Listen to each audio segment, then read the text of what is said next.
Mardi 13 août 2026, mesdames et messieurs, bonjour et bienvenue à cette nouvelle édition consacrée à l'actualité internationale.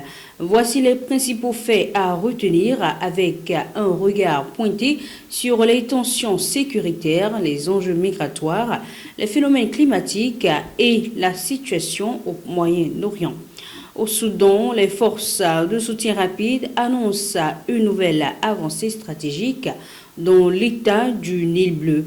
Direction ensuite le Maroc où les autorités renforcent le dispositif sécuritaire face à de nouveaux appels à des franchissements collectifs vers les enclaves espagnoles. Au Royaume-Uni, le gouvernement se mobilise face à une nouvelle vague de chaleur exceptionnelle. Enfin, en Cisjordanie occupée, le siège de deux familles palestiniennes par des colons israéliens suscite de vives réactions, notamment de la part de l'ambassadeur américain. Merci de rester nous suivre.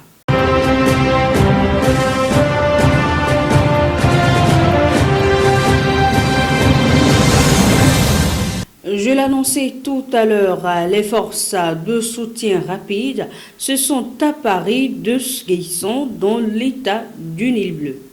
Ces derniers ont annoncé hier, mercredi 12 août, avoir pris le contrôle de Gueisson, une ville stratégique située dans l'état du Nil bleu, au sud-ouest du Soudan, à proximité de la frontière éthiopienne. L'offensive avait commencé la veille avec des tirs d'artillerie lourde et des frappes de drones.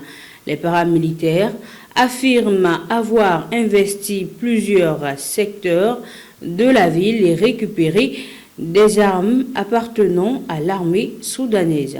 Ce que l'armée conteste et assure que les combats se poursuivent, notamment autour d'une base militaire toujours sous son contrôle. Elle mène des frappes contre les positions des FSR. A notifié que les affrontements ont provoqué le déplacement d'environ 2500 personnes selon l'Organisation internationale pour les migrations. Certaines ont même franchi la frontière vers l'Éthiopie. La prise de Gueisson revêt une importance stratégique en raison de sa proximité avec les principales voies de ravitaillement et le barrage de Rosaire.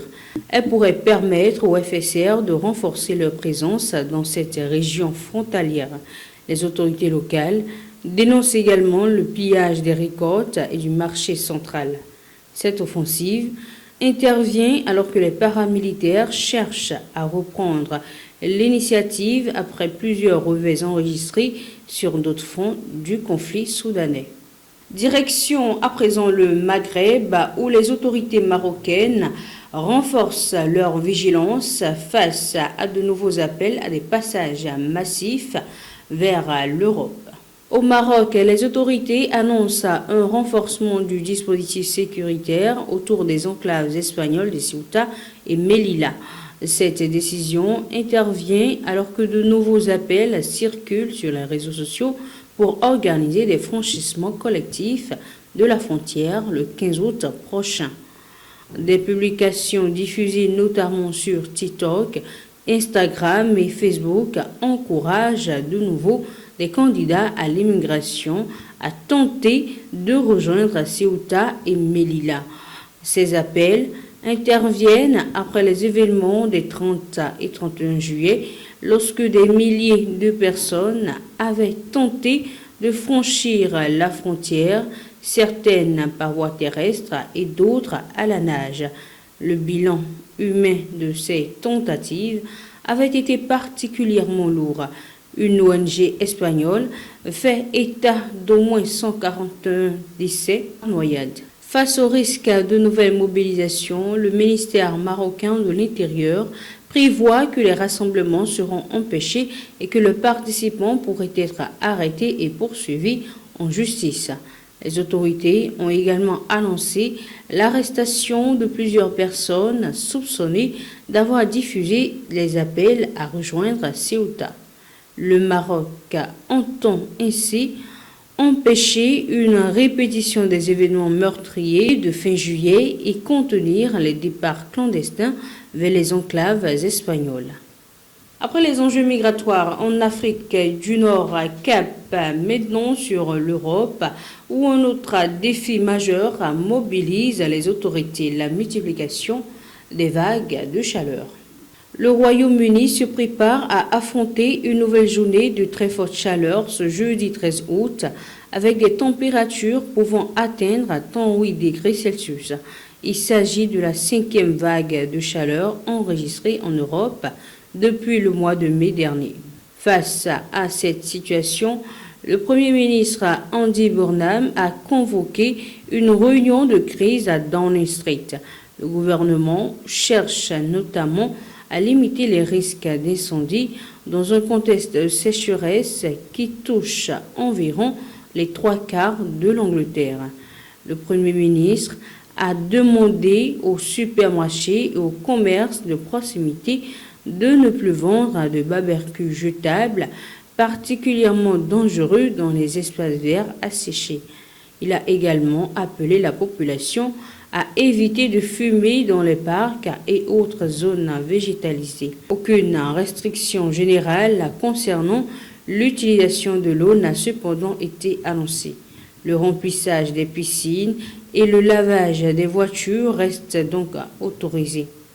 De son côté, la ministre de la Santé demande au système de santé britannique de mieux se préparer à la répétition de ces épisodes extrêmes.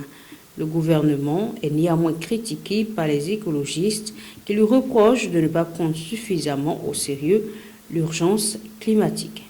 Et pour terminer cette édition, direction le Proche-Orient où la situation en Cisjordanie occupée continue de susciter de fortes réactions, y compris au sein des États-Unis, pourtant alliés de l'État d'Israël. Dans le nord de la Cisjordanie occupée, 2 familles palestiniennes restent retranchées dans leurs maisons, encerclées depuis plusieurs jours par des colons israéliens.